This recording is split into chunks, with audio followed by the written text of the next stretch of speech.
Payot et la Fondation Payot pour la promotion de la lecture vous présente Marque-Page.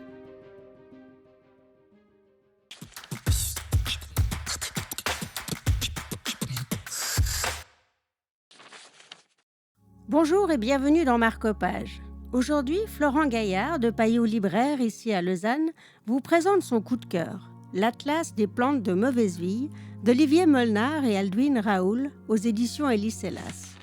Alors, c'est un atlas de ce qu'on appelle les mauvaises herbes, que ce soit les adventices qu'on enlève au potager ou les plantes plus colonisatrices qu'on retrouve un petit peu partout, avec à la fois l'explication étymologique, les noms vernaculaires qu'on a pu retrouver au fur et à mesure des siècles, et une très belle illustration à la fois moderne, parce qu'on comprend exactement de quelle plante il s'agit, et avec un côté un petit peu vintage qui est très soigné. Ce sont toutes ces plantes qu'on trouve en ville, qui se cachent dans les recoins, qui sont dans les rues. C'est celle-ci. Exactement. Le projet initial, c'était de se balader, donc pour l'auteur-illustratrice, en ville. Eux, ils étaient à Bruxelles. Et de regarder qu'est-ce qui pousse un petit peu partout. Et est-ce qu'on les retrouve un peu partout en Europe Souvent, ce sont des plantes qui sont les cousines de telles variétés que l'on connaît et que l'on exploite beaucoup plus, avec comme ça une richesse. Alors, on les retrouve en Suisse, autant dans le potager que si on se promène sur les trottoirs en ville, dans les zones en friche notamment, parce que c'est des plantes très colonisatrices.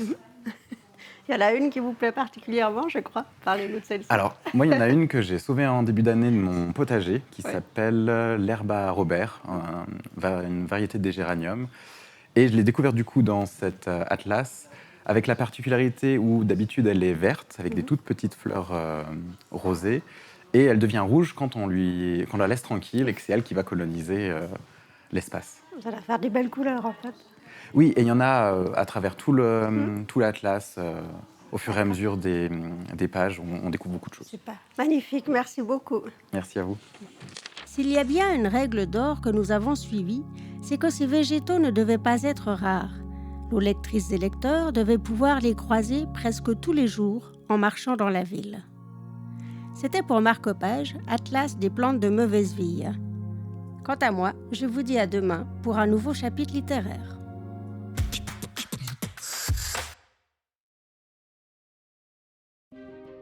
Payot et la Fondation Payot pour la promotion de la lecture vous ont présenté Marque-Page.